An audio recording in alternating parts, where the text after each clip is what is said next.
All right, let's continue with frame 306. Number 1. The issue we're still having here is not quite sure what triad to build after we see the first one.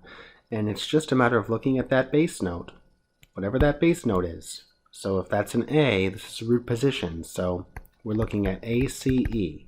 For this one, our bass note is G. So we're looking at building a G, B, D triad.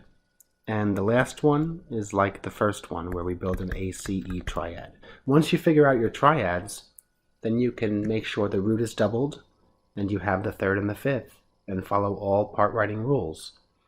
So it's just that simple. So what I would do here is try to retain the common tone if there are any in the same voice. If there aren't, just move the voices nice and smooth in the intervals of, seconds, thirds, and infrequent fourths. So let's look here. We have an ACE triad. Any tones in common? Not so much. So what we can do is bring the tenor down to the C. So we have the C and two A's. What's missing? The E.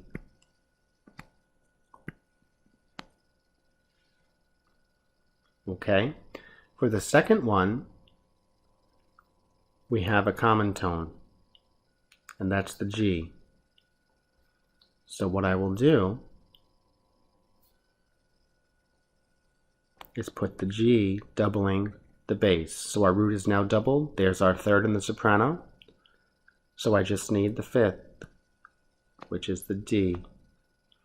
And that's very nice and easy for the altos to sing, as well as the tenor.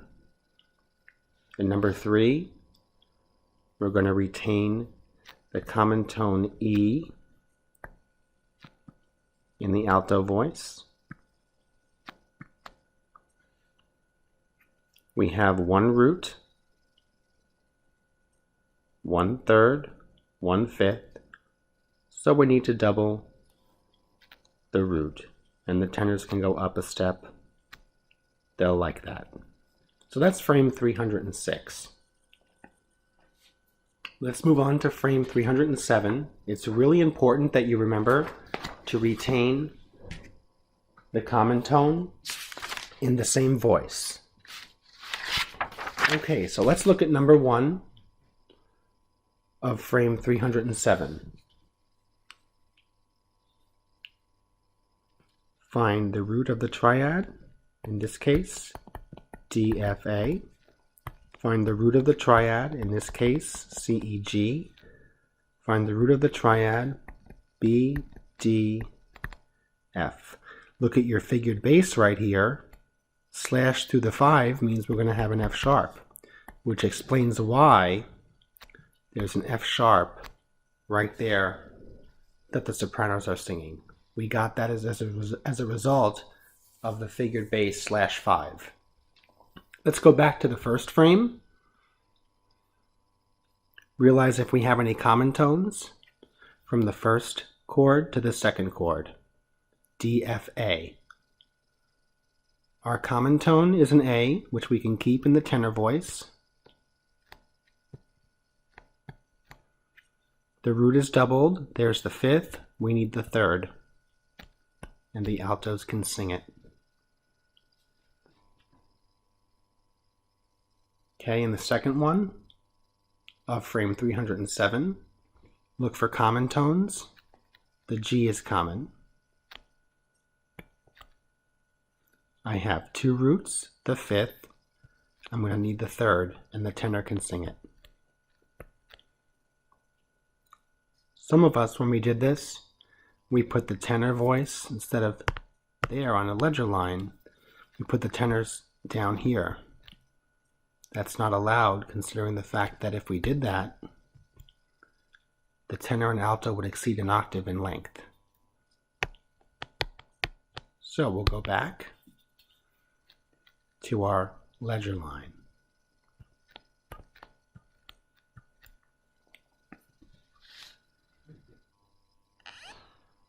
In the third example here, We can retain the B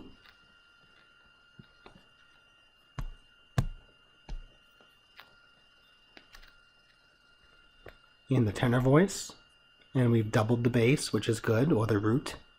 We have the fifth, the F sharp. We just need to put the D, and the altos can sing it.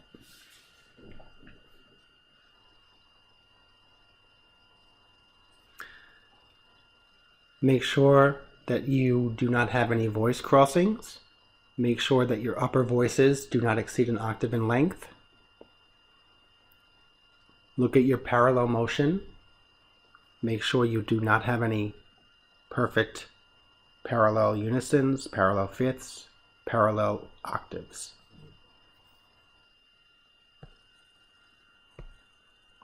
Let's move on to frame 308. Okay, the first thing that jumps out to me is this sharp sign in our figured bass. A sharp sign alone means to raise the third scale degree. So let's figure out our root. Our root is D, so we're going to have a D, raise the third, so we're going to have to include an F sharp, and then the A to complete our root, third, fifth, D, F sharp, A triad. In here we have to build from the root of F, so we're looking at F, A, C. In the last one we have to build from our root of A, so we're looking at A, C, E. So we've got our triads in place that we need to build. So, are there any common tones from this first chord that are in the second chord of D, F sharp, A? If there are, let's keep them in the same voice. So we've got tenor, which can stay on the D. I've doubled my bass because I'm in root position. I want to double the root. There's the fifth, and now my alto can sing the F, completing my triad. In number 2, I have some common tones. Notice that the root moves by that interval of a fifth. So my common tone is going to be a B flat. I'm sorry, not a B flat, an F, which can stay in the alto.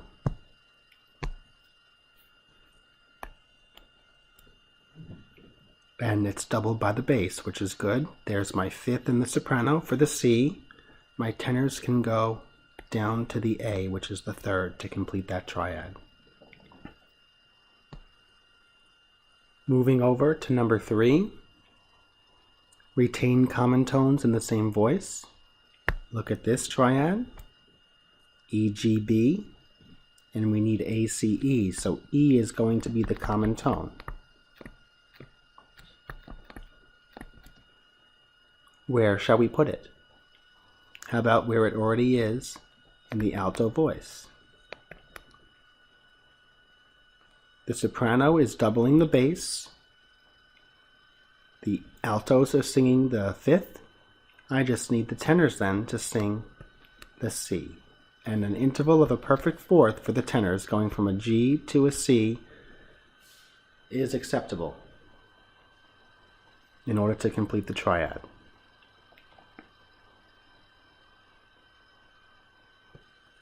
Okay, let's move on to frame 309. So for frame 309, I'm going to show you what someone did, and we'll talk about it.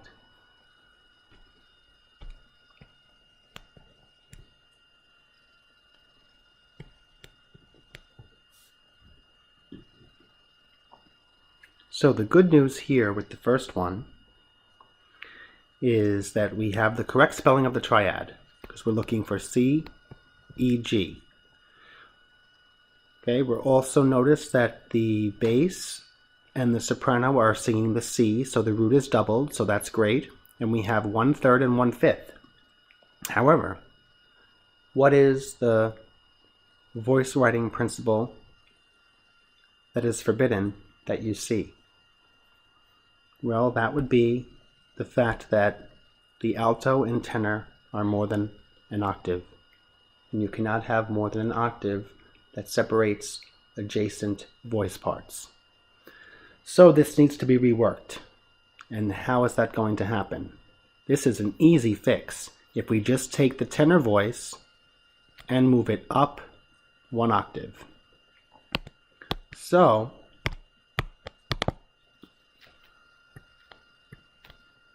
we would have the tenors singing that. And in this case, again, a perfect fourth would be acceptable for the tenors to go up to. You don't really want to write intervals that are more than a perfect fourth. Okay? They should not occur frequently. So that's how we fix that one. For the next one, frame number 2, we are going to retain common tones. First, after we figure that we need an E-G-B triad, the altos can stay on the E, and the tenors can go down to the B, and that should complete it because my root is doubled, the tenors are singing the 5th, soprano has the 3rd.